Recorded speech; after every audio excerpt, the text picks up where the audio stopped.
पहलगाम आतंकी हमले के बाद ऑपरेशन सिंदूर की सफलता और भारतीय सेना के सम्मान में बीजेपी ने पूरे देश में तिरंगा यात्रा की शुरुआत की है। लखनऊ में भी मुख्यमंत्री योगी आदित्यनाथ ने तिरंगा यात्रा का शुभारंभ किया और विजय के जयघोष के साथ तिरंगा यात्रा के जरिए जीत का जश्न मनाया जा रहा है। रिपोर्ट देखिए। सीएम योगी आदित्यनाथ ने पाकिस्तान को ललकारा। पाक के सीने को छल्ली कर गया ऑपरेशन सिंदूर। ऑपरेशन सिंदूर की सफलता में यूपी में निकाली गई यात्रा। देश भर में जीत के जयघोष के साथ निकली तिरंगा यात्रा। बीजेपी घर घर जाकर ऑपरेशन सिंदूर की जानकारी देगी।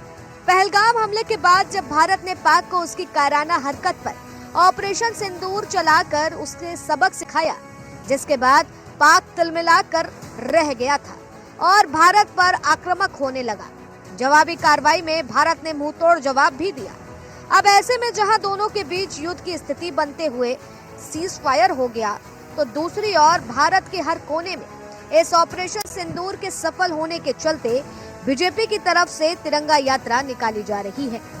ऐसे में जहां बीते दिन दिल्ली की सड़कों पर बीजेपी नेता और कार्यकर्ता ने तिरंगा यात्रा निकाली, तो आज उत्तर प्रदेश में भी इसकी शुरुआत कर दी गई और इस ऑपरेशन की जीत के जयघोष और भारतीय जनता पार्टी के कार्यकाल में इस ऑपरेशन को सफल बनाने की बात कही जाने लगी। इतना ही नहीं, उत्तराखंड में भी इस यात्रा को देखा गया, जहां उत्तराखंड सीएम मैदान में खुद इस यात्रा में शामिल हुए। साथ ही उत्तर प्रदेश में इस यात्रा की शुरुआत के साथ सूबे के मुखिया योगी आदित्यनाथ भी मौजूद रहे। उन्होंने बताया कि ऑपरेशन सिंदूर के दौरान पूरे विश्व ने भारत की सेना का पराक्रम को देखा है और उसका लोहा माना।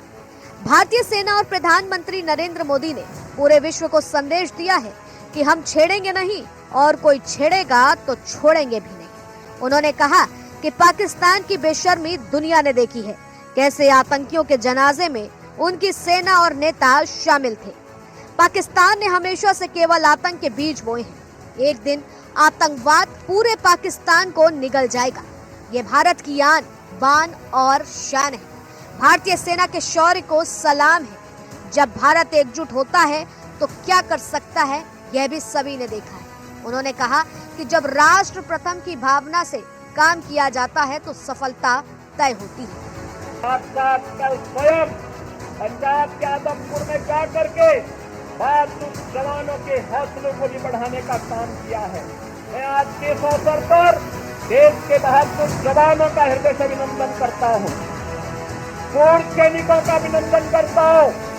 आप सभी नौजवानों का राष्ट्र के प्रति समर्पण के भाव का अभिनंदन करते हुए आप सबसे इसी बारे में कि जो निश्चित दूरी है, उस दूरी में केवल और केवल भारत माता की जय के नारे लगाते हुए, वंदे मातरम का घोष करते हुए, भारत के बहादुर जवानों के प्रति सम्मान का भाव व्यक्त करते हुए हम पूरी शालीनता के साथ जाएंगे।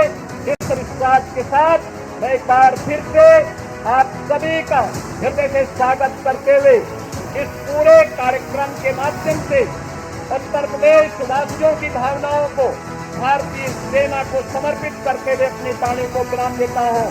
धन्यवाद। बता दें कि इस यात्रा में शामिल होने के लिए बच्चे से लेकर के बूढ़े, नौजवान और महिलाएं सब शामिल हैं। पूरा हुजूम इस यात्रा में उमड़ा और भारत की एकता का उदाहरण उत्तर प्रदेश की जमीन से दिया गया, जहां की तस्वीरें पाकिस्तान के दिल में खलबली जरूर पैदा कर रही हैं।